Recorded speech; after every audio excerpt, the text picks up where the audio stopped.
The rule was simple. No names. No questions. Just the lobby, the silence, and whoever showed up at 2 in the morning. David had kept that rule for 3 years. Then Kate walked in and broke every one of them without saying a word.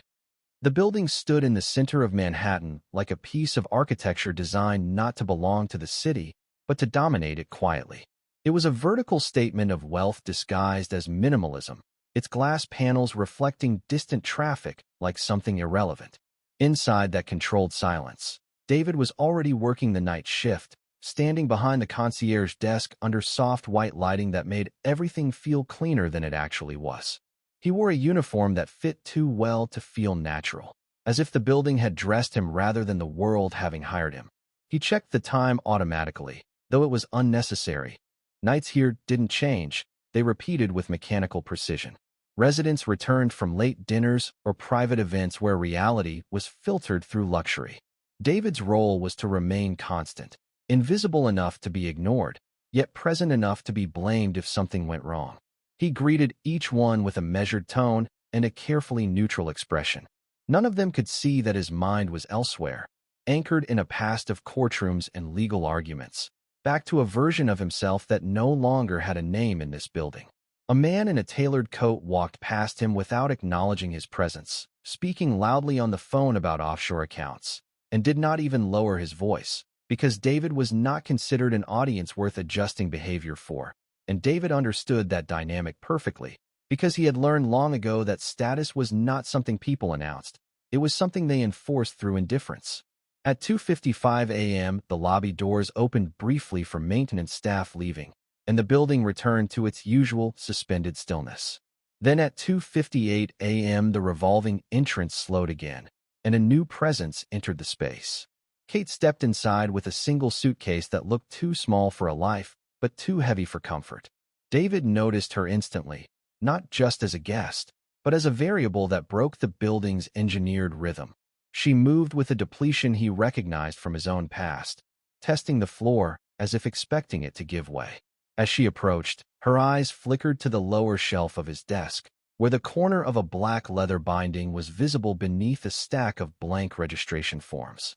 David noticed the slight movement of her gaze and subtly shifted the papers, covering the dense treatise on jurisprudence that no ordinary night porter would spend his hours deconstructing.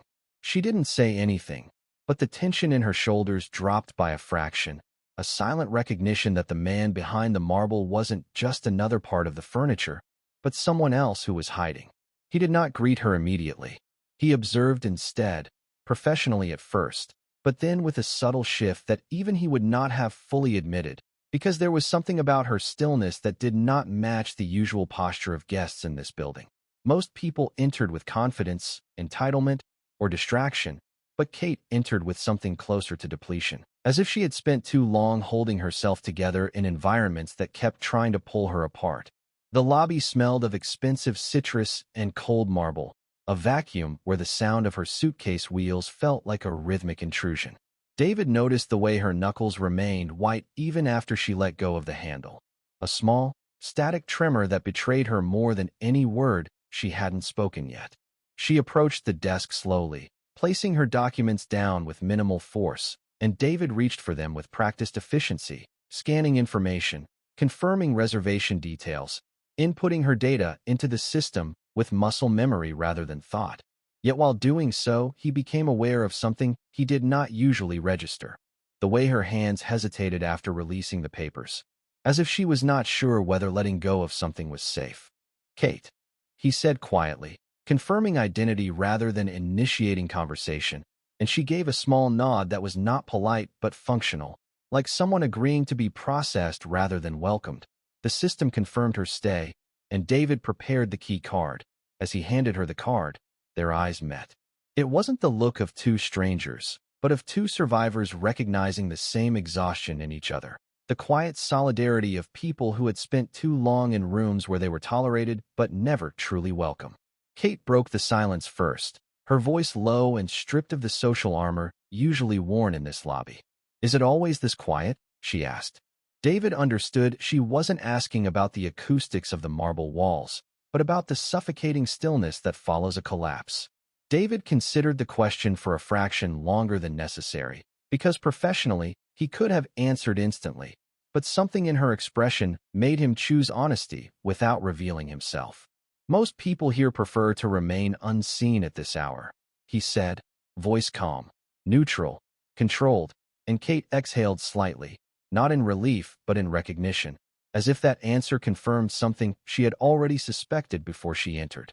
She took the key card when he placed it on the counter, but did not immediately turn away, and that hesitation mattered more than any words, because in environments like this hesitation was a form of vulnerability.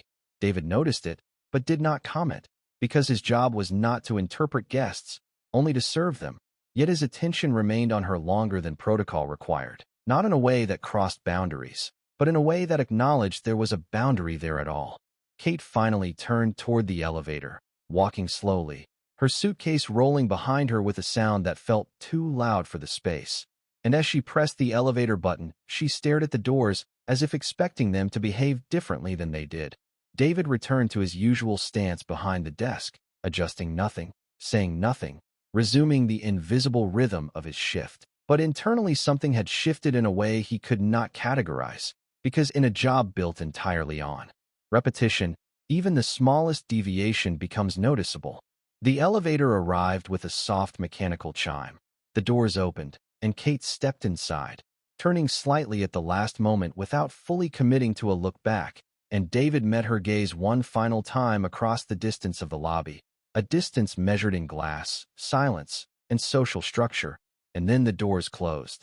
The building returned to its controlled stillness, but the moment did not dissolve completely, because both of them, in their separate positions, remained aware that something had occurred that did not have a name yet, something too small to be an event but too precise to be nothing, and David stood there for an extra second longer than necessary before resuming his posture, as if recalibrating the night to account for a variable that did not belong to any system he was currently part of. The building did not change at night, but people did, and Kate quickly learned that the silence of the apartment was not rest. It was pressure, a kind of psychological weight that increased every time she turned off the lights, every time she tried to lie still, every time her mind refused to stop replaying fragments she did not want to name. By 3:15 a.m., she was already awake again, sitting on the edge of the bed in the dim glow of the city outside, her phone face down as if even its presence was too invasive, and she stared at nothing for a long time before making a decision she did not consciously justify. She left the apartment.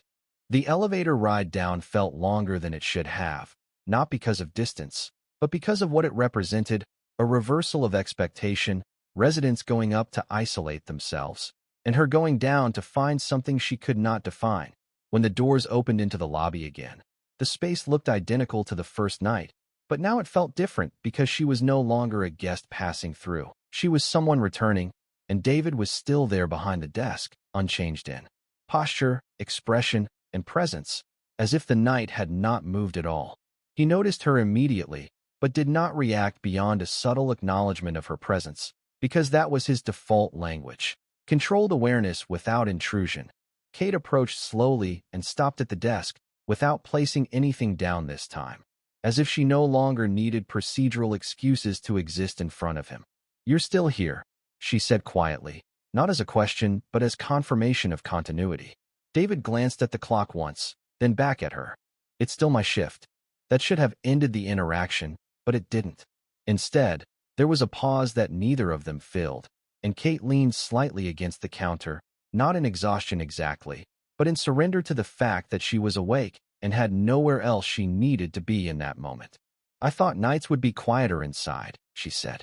"They are," David replied. "Outside things just feel louder because there's nothing competing with them." That answer made her look at him more directly, because it wasn't concierge speech, it was observation, and she registered that immediately. "You always talk like that?" she asked. "Like what?" "Like you've thought about everything already." For the first time, something subtle shifted in David's expression, not a smile, not defensiveness, but recognition of being seen incorrectly, but not insultingly so.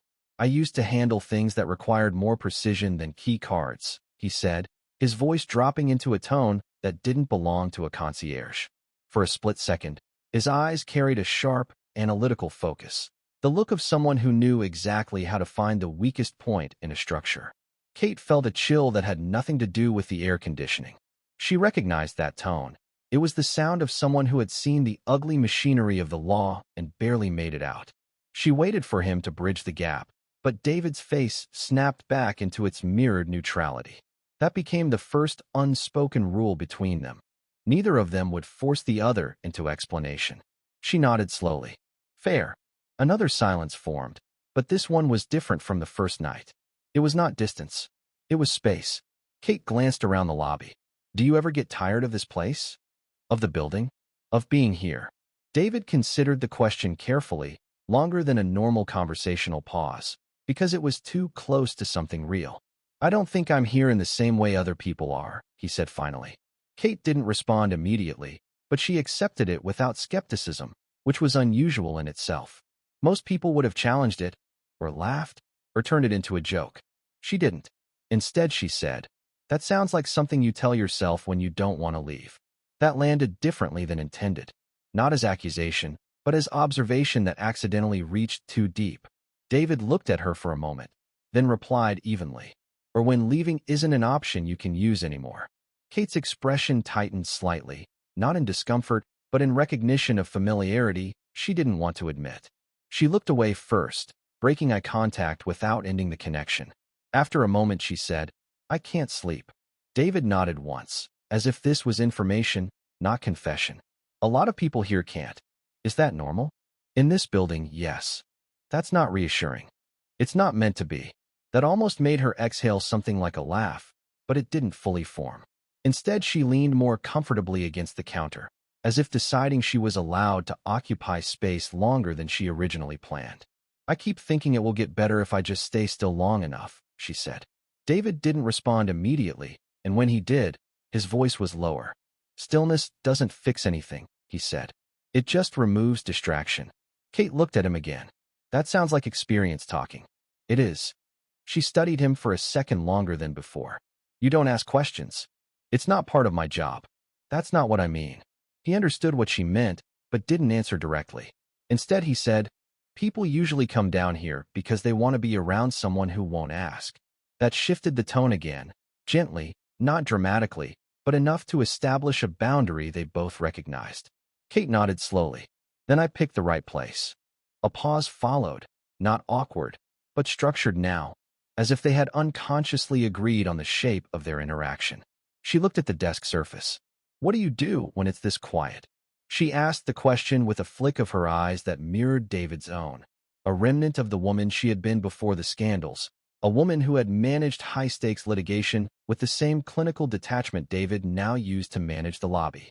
I work, David said. All night. Yes. And when you're not working? A brief hesitation. I don't really have not working here. Kate absorbed that without comment, then changed direction slightly, as if respecting the boundary. What do you read? She asked. That question landed differently again, because it did not require personal disclosure in the same way. David glanced at her, then answered, legal theory. Sometimes philosophy. Philosophy of what? Mostly justice, he said. Kate nodded as if that made sense. That feels like a dangerous thing to think about too much. It is. Another pause. Then, unexpectedly, I used to read more, she said. David did not ask what changed. Instead, he simply responded. People usually stop when they don't have time, or when they don't want to hear themselves anymore. Kate looked at him sharply for a fraction of a second, as if that sentence hit closer than intended, but she didn't deny it. Instead, she said, you say things like that like it's normal. It is for me. The elevator behind her chimed softly, but she did not turn. For the first time, she stayed longer than she needed to, and David did not interrupt that decision. The lobby remained quiet, but it was no longer empty in the same way.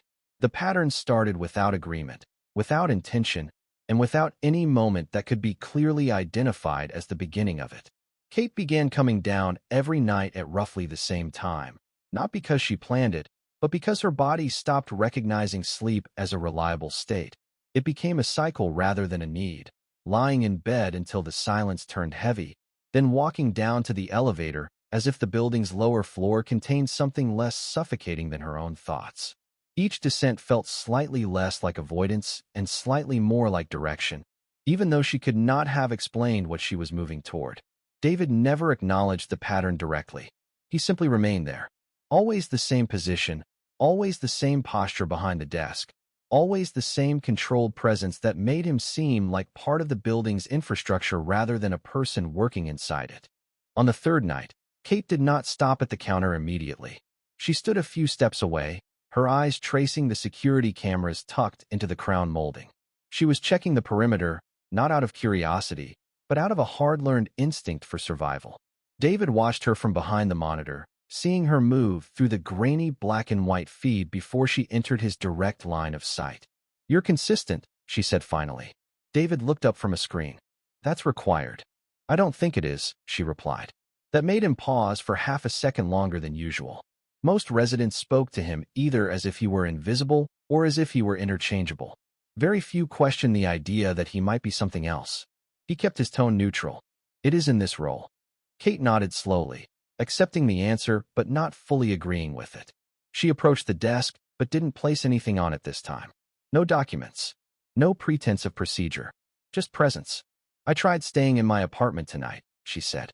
David didn't respond immediately. He simply waited. "It felt worse," she added. "That usually happens before it gets better," he said. Kate looked at him. "Does it get better?" The question wasn't rhetorical. It wasn't casual. It had weight behind it, but she didn't dress it in emotion. David considered it carefully. "I don't know," he said finally. That honesty changed the air slightly.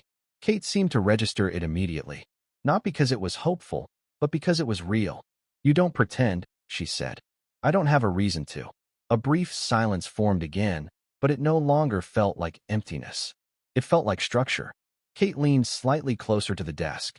"Do you ever get bored here?" "I don't get bored," David said. "That sounds impossible." "It's not boredom that disappears. It's expectation." Kate frowned slightly. "That sounds worse." "It is." She studied him for a moment. "You used to be something else," she said. It wasn't a question. It was a lawyer's observation of a witness who knew too much. David's gaze didn't change, but his hand tightened almost imperceptibly on the edge of the desk. "I was," he admitted, the weight of his hidden archives suddenly feeling heavy in the silence between them. "And I have the scars to prove it, though they don't show on the uniform." She accepted that immediately, without pushing. That acceptance was new in his experience of people. Most tried to extract, to probe, to fill silence with demand. She didn't.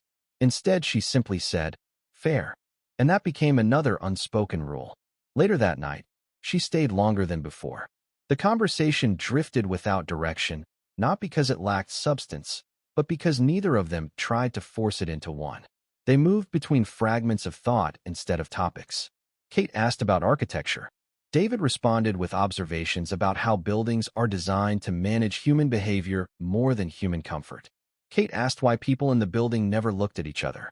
David explained that acknowledgement here created obligation, a debt of recognition no one wanted to pay.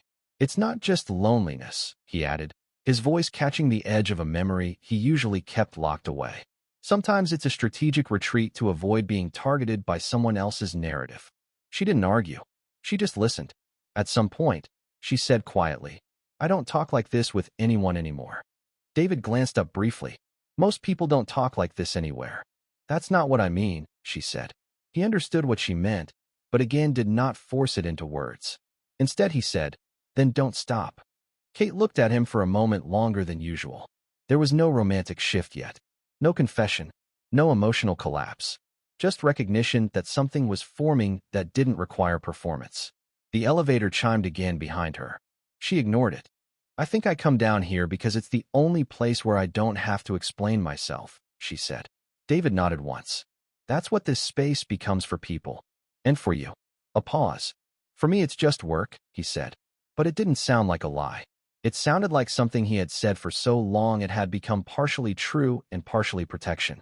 Kate seemed to accept that distinction without comment. She finally turned slightly toward the elevator, but didn't move yet. "Same time tomorrow?" she asked. David didn't confirm. He didn't promise. He simply said, "I'll be here." And that was enough. She left slowly, as if leaving required more effort than arriving. And David remained where he was. But for the first time that night, His attention stayed on the space she had occupied slightly longer than necessary. The shift between nights did not happen suddenly. It accumulated. Kate stopped treating the elevator ride down as an escape and started treating it as routine, something her body expected before her mind fully agreed. The apartment above remained unchanged, luxury surfaces, silence that should have been comforting. But now it felt like a room that had no opinion about her existence, and that absence of reaction became its own form of pressure. Downstairs, the lobby stayed the same, and David stayed the same. But the meaning of same began to shift. One night, Kate arrived earlier than usual. David noticed it immediately, but didn't comment. He never commented on timing, because timing implied interpretation, and interpretation implied involvement. Kate didn't go to the counter right away. She walked a small circle in the lobby, slow and absent-minded, like someone testing whether the space would reject her if she moved differently inside it. David watched only when necessary. Professionally, briefly, controlled. Eventually, she stopped near one of the glass walls, looking out at Manhattan through the filtered reflection of the lobby lights. "This city never stops pretending it's awake," she said. David responded without looking up from his desk. "It is awake. It just doesn't rest. It's exhausting," she snapped, her voice cracking the polished silence. "It's like living in an aquarium where everyone is watching you drown, but commenting on the quality of the glass." David finally looked away from the monitor. "There's not much oxygen in here either, Kate. But at least here, no one pretends it's an ocean." A pause. Kate turned slightly toward him. "You always answer like you're trying not to say too much." "I am." That honesty again. It landed between them more often now, not as revelation, but as shared language. Kate walked back to the desk. "I did something today," she said. David waited. "I didn't check the news." That was the first time she said something that wasn't directly about the moment they were in. David looked at her now. "Was it difficult?" "Yes." "Why?" Kate hesitated. "Because I'm always there," she said. "Even when I don't want to be." David didn't respond immediately. He understood more than he explained. Instead, he said, "Absence doesn't remove presence. It just delays it." Kate exhaled softly, almost annoyed at how accurate that sounded. "You sound like you've dealt with this before." "I have." She didn't push further. That restraint was becoming a pattern. Another night, she brought coffee down with her and didn't explain why. She placed it on the edge of the counter, not as an offering, but as something that simply existed between them. David looked at it briefly. "I didn't ask for that," he said. "I know," she replied. That was it. No justification. No apology. He eventually took it later without commenting again. It became a quiet repetition. Not ritualized, but remembered. On one of those nights, the lobby was emptier than usual even by its standards. No residents moving through. No phones ringing. No elevator interruptions. Kate sat on one of the chairs instead of standing. David noticed that too. "You're staying longer," he said. It wasn't a question. Kate nodded slightly. "I don't want to go up yet." "Why?" She looked at him. "Because up there I remember everything again." David paused. That was the closest she had come to naming what she was running from, without actually naming it. He didn't respond immediately. Then, "Down here doesn't erase it," he said. "I know, but it delays it." "Yes." Another silence. Different now. He leaned slightly back in his chair, breaking his usual rigidity by a fraction. "You should still sleep," he said. "I try." "That's not the same." Kate smiled faintly for the first time. Not a happy expression, but something closer to recognition of truth. "No," she said. "It's not." A beat passed. Then she asked, "Do you ever leave this place?" David didn't answer immediately. "Yes." "When?" "Between shifts." "That's not an answer." "It is for me." Kate accepted it. That acceptance again. She looked down at her hands. "I think I'm starting to prefer this version of me," she said quietly. David looked at her more directly now. "The one that doesn't sleep? The one that doesn't have to perform?" That word changed the air slightly. Perform. David didn't react outwardly, but something in his expression tightened almost imperceptibly. "I understand that," he said. Kate looked up. That was the first time he said something that clearly aligned with her experience instead of observing it. She nodded slowly. For a moment, neither spoke. The lobby felt less like a workplace now and more like a suspended space between realities that neither of them fully belonged to. Kate finally stood. "I'll come tomorrow," she said. David didn't confirm again. He simply answered the same way he always did. "I'll be here." And when she left, the elevator closing behind her felt less like separation and more like continuation of something that had not yet decided what it was becoming. It stopped being accidental. Kate no longer questioned why she was going down. The question itself disappeared, replaced by something simpler and more dangerous: expectation. Not expectation of answers, but expectation of presence. The lobby became a place that existed outside consequence, and David became the only fixed point inside it. One night she arrived visibly earlier than usual, and this time she didn't hesitate at the entrance. She moved directly to the desk and stopped with less distance between them than before. "I had a conversation today," she said. David didn't look up immediately. "With who?" "A friend," she said, then corrected herself quickly, almost automatically. "Someone I used to know." That correction mattered more than the sentence. "What was the conversation about?" he asked. Kate hesitated. "You," she said. That made him look at her fully now. Not sharply, not defensively, but fully. "She saw me in the news cycle again," Kate continued. "She asked if it was true what they say about me." David didn't respond. He waited. Kate leaned slightly on the counter. "I didn't answer," she said. "I just left." "Why?" "Because I realized I don't know how to talk about myself outside of what people already decided I am." Silence followed. David's expression stayed controlled, but something in his attention shifted. Less professional distance, more acknowledgement of weight. "That's common," he said. Kate looked at him. "That doesn't make it easier." "No," he agreed. "It doesn't." That agreement created something subtle between them. No reassurance. No correction. Just shared understanding of difficulty. Kate exhaled. "I don't want to be a story anymore," she said quietly. David paused. Most people who said things like that meant they wanted a different story. Kate meant she wanted no version of it at all. "I understand," he said again. And this time it sounded heavier. Later that same night, Kate didn't leave immediately. She sat again in one of the lobby chairs, but this time closer to the desk, as if distance itself had become unnecessary. David continued working, but his awareness of her presence had shifted. It was no longer situational awareness. It was habitual. At some point, she asked, "Do you ever get tired of people using you without seeing you?" That question was direct. Too direct for the building's usual language. David didn't answer immediately, because it required a version of truth he didn't usually allow in speech. Finally, he said, "People don't use what they think is already part of the background." Kate frowned slightly. "That's not an answer," she said. "It is," he replied. A pause. Then, softer. "It just isn't a comfortable one." Kate nodded slowly, absorbing it instead of resisting it. That became another shared rule. No comfort required. Only clarity. Time passed differently in those nights. Not faster or slower, but less defined. At one point, Kate stood again and walked closer to the desk, not stopping at the edge this time, but standing directly in front of him. "I don't ask you personal questions," she said. "I noticed. Do you prefer that?" A rare question. David looked at her for a moment longer than usual. "Yes," he said. Kate nodded. "Me too." Another silence. But it was not empty. It was structured. Safe. Not safe in the sense of comfort, but safe in the sense of non-dangerous exposure. The lobby felt colder, not physically, but structurally. Kate continued, quieter but more direct. "Do you think I'm one of them?" David looked at her.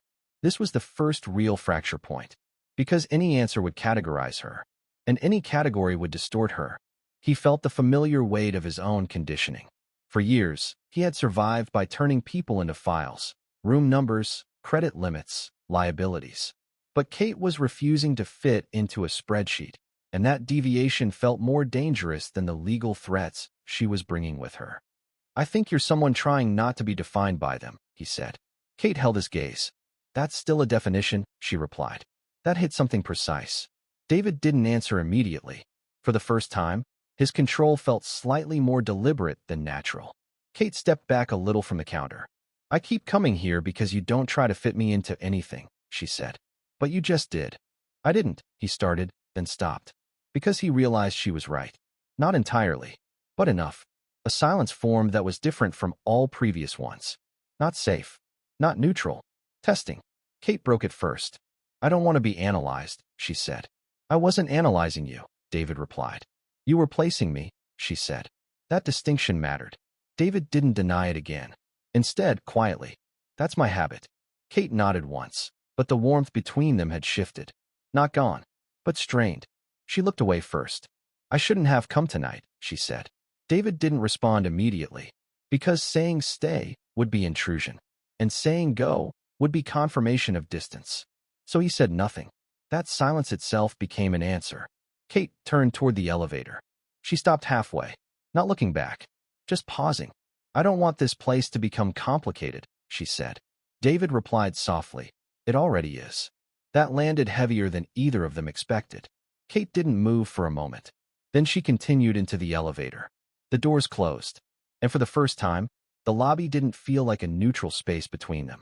It felt like something that had changed shape. David remained at the desk, motionless. But the system he had built around nights like this had developed its first visible crack. Not collapse, not rupture, just awareness that nothing between them would remain purely simple anymore. The next night did not feel like continuation. It felt like distance. Kate arrived later than usual, but not because she avoided coming. It was because she hesitated before leaving her apartment in a way she hadn't before. The elevator ride down felt different too. Not like escape, but like decision. When she entered the lobby, David was already there in the same position, same posture, same controlled stillness. But something between them had shifted into visibility. Neither of them acknowledged it immediately. Kate approached the desk. She didn't stop as close as before. That alone said enough. Hi, she said. It was the first time she used something so ordinary. David noticed it instantly. Hello, he replied. A neutral mirror. No repair. No distance closed. Just recognition of tone change. Kate placed her hands on the edge of the counter, but not fully leaning in. I thought about what you said, she began. David didn't interrupt. You said I was being defined by them, she continued. Yes, he said. A pause. Kate nodded slowly. I don't think you were wrong, she admitted. That was not reconciliation. It was calibration. David watched her carefully now. Kate continued. But I think you do it too.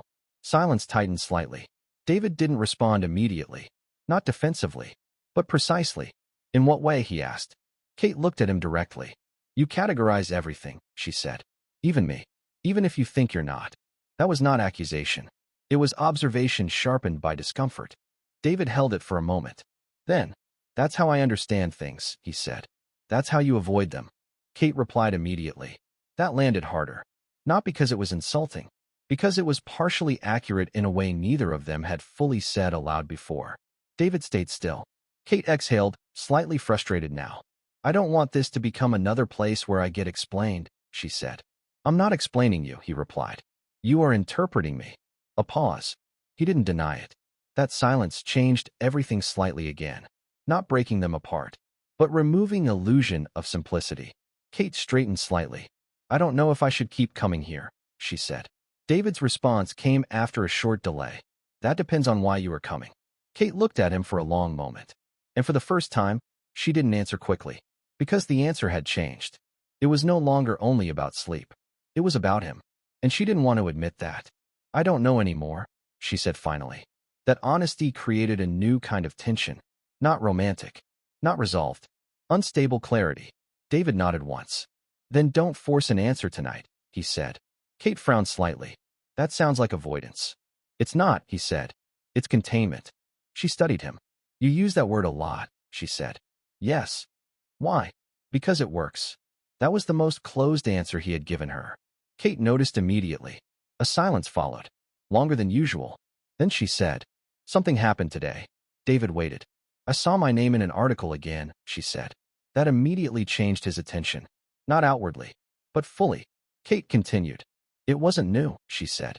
Just recycled. What did it say? David asked. Kate hesitated. Same story, she said. Different wording. David understood without details. She looked down briefly. I didn't react this time, she added. That's good, he said. Kate looked up sharply. It didn't feel good, she said. David paused. Neutral then, he corrected. Kate nodded slowly. Neutral, she repeated, like testing the word. A quieter moment formed. Not safe, but steadier. Kate glanced toward the elevator, then back. I didn't want to come down tonight, she admitted. David nodded slightly. But you did. Yes. Why? Kate hesitated longer this time. Because the answer wasn't procedural anymore. I don't know where else to go when my head gets too loud, she said. That was the first time she said it without softening. David didn't respond immediately, because this time it wasn't observation. It was dependency forming in real time. Finally, he said, "This place doesn't fix that." "I know," she said. "It only interrupts it." "I know." Another pause. Then she added quietly, "That's enough sometimes." David didn't argue, because it was true in the way temporary relief is true. Kate stayed longer that night, but she didn't relax the distance between them, and David didn't try to close it. Something had changed. They were no longer in a pattern. They were in awareness of the pattern, and that made everything more fragile. The lobby always survived the outside world, until it didn't. Kate arrived that night already different before she even spoke. Not visibly dramatic, not emotional, but contained in a way that suggested she had been holding something in place for too long and was now aware of the strain. David noticed it the moment she stepped in. He didn't react. He never did immediately. Kate walked straight to the desk. No hesitation. No circling. Just arrival. "They found me again," she said. David's eyes lifted slightly. "Who?" he asked. Kate exhaled once. "The press," she said. "And someone else." That second part mattered more. David didn't interrupt. Kate continued. "My ex-husband's team reached out," she said. "Not directly. Through lawyers." Silence tightened. David stayed still. "What did they want?" he asked. "To make a decision easier for me," she said. That phrasing was controlled. Too controlled. David recognized it immediately.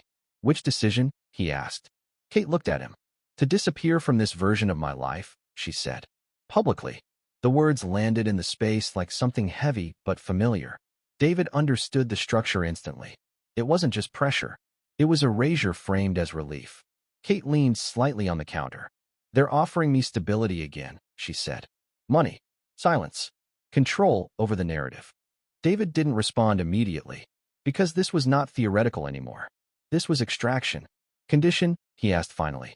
Kate smiled faintly, but without humor. "Simple," she said. "I remove myself from anything that complicates their image." A pause. Then she added, "That includes this." The last word was quiet, but it changed the air.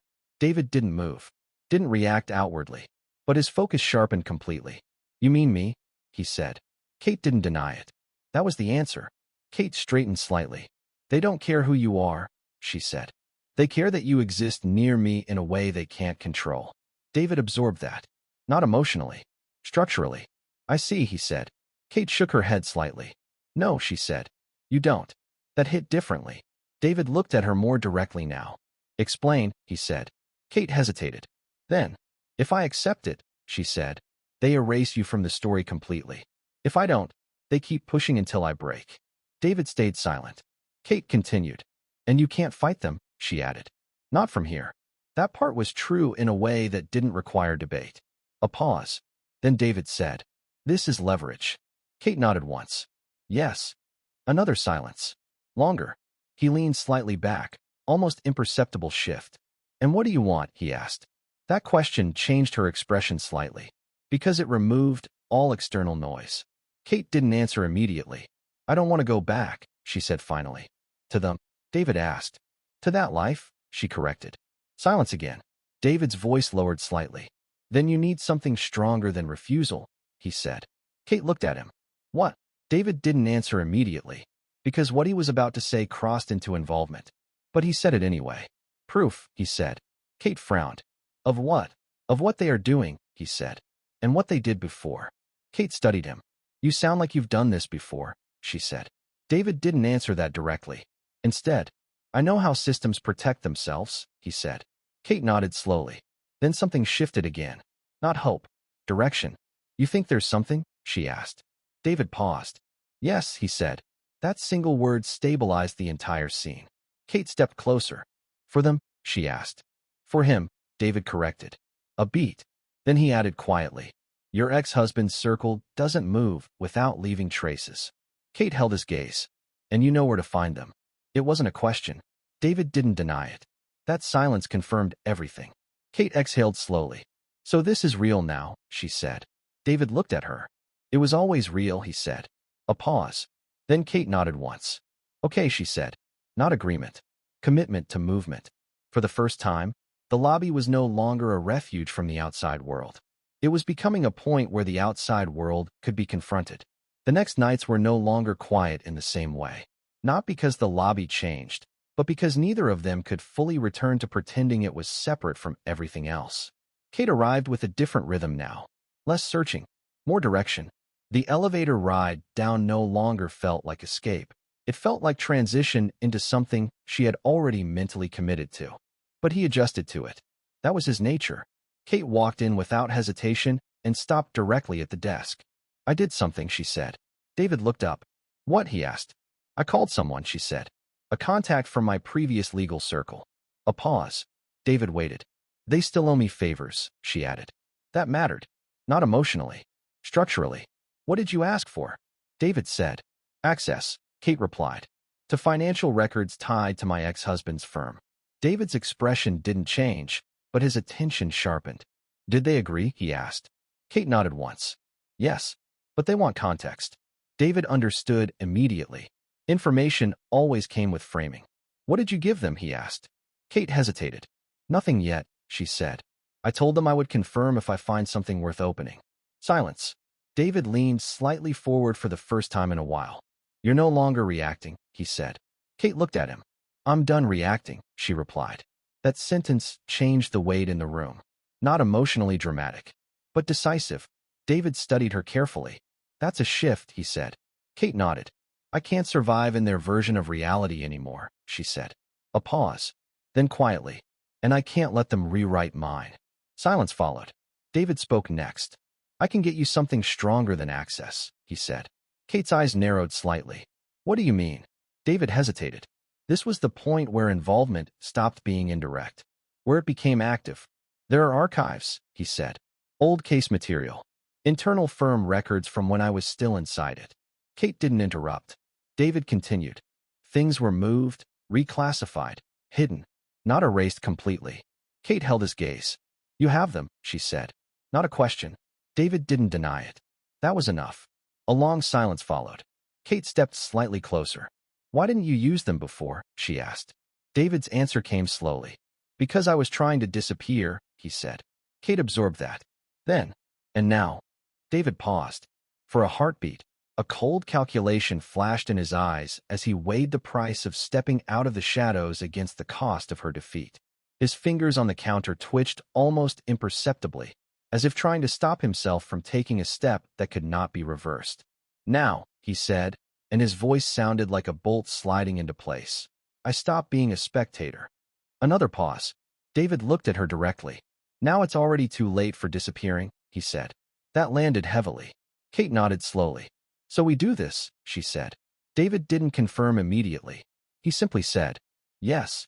That single word changed the nature of everything between them. Not romance. Not comfort. Alignment. Kate exhaled. "Then we need a structure," she said. David nodded. "We already have one," he replied. She looked at him. "This place," she said. "Yes," David confirmed.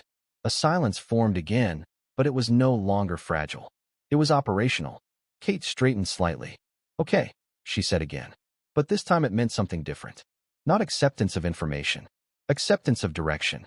She turned slightly toward the elevator, then paused. Without looking back, she said, "If this goes wrong." David interrupted quietly. "It already went wrong," he said. A beat. Then softer. "We're just deciding what it becomes now."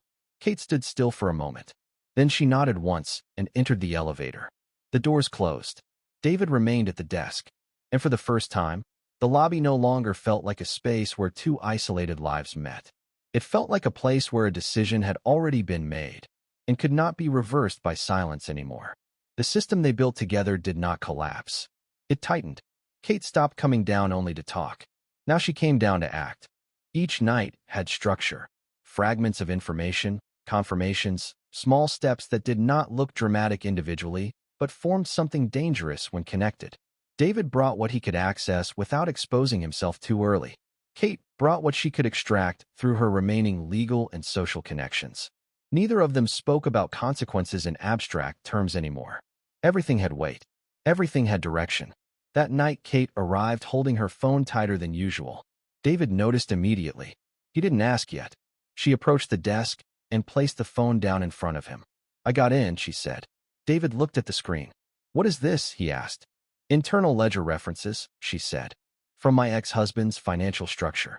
A pause. David didn't touch the phone immediately. Kate continued.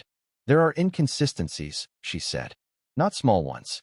David finally picked up the phone. His eyes moved across the screen slowly. Not quickly, not emotionally, professionally. But there was no longer any distance between professional and personal in this context. This isn't irregular accounting, he said quietly. Kate nodded. I know.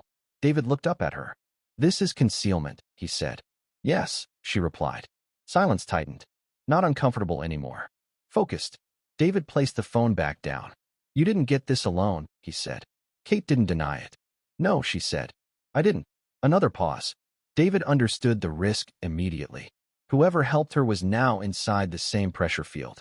That means they know you're moving, he said. Kate nodded again. They already suspected, she said. This just confirms it. David leaned slightly back. This escalates fast now, he said. Kate's expression didn't change. I know, she said. A long silence followed. Then David spoke more carefully. If this becomes public, he said, they won't negotiate anymore. Kate looked at him. But this time there was something different in her tone. Not fear. Acceptance of cost. David studied her for a moment. Then, you can still step out, he said. Kate didn't respond immediately. She looked away briefly, toward the glass walls of the lobby, toward the city that never stopped moving even when people inside it did. Then she said, no. Simple. Final. David didn't argue, because he recognized the point where argument becomes irrelevant. A silence formed. Then Kate added quietly, I'm not going back to that version of my life. David nodded once. Then we finish it, he said. That we changed everything. Kate looked at him. You're in it now, she said. David didn't deny it. He simply said, I already was. For David, this wasn't just about Kate. She was the catalyst, but the target was the machine that had stripped him of his name. In saving her, he was finally finishing the argument he had lost years ago in a boardroom he couldn't return to. A pause. Kate exhaled slowly. So what now, she asked. David looked at the phone again, then at her. Now we make it irreversible, he said. That was not dramatic. It was procedural, but it carried finality. Kate nodded once. Okay, she said. And for the first time, she didn't hesitate before turning away. The elevator ride up was no longer retreat. It was preparation. David remained at the desk, still and focused.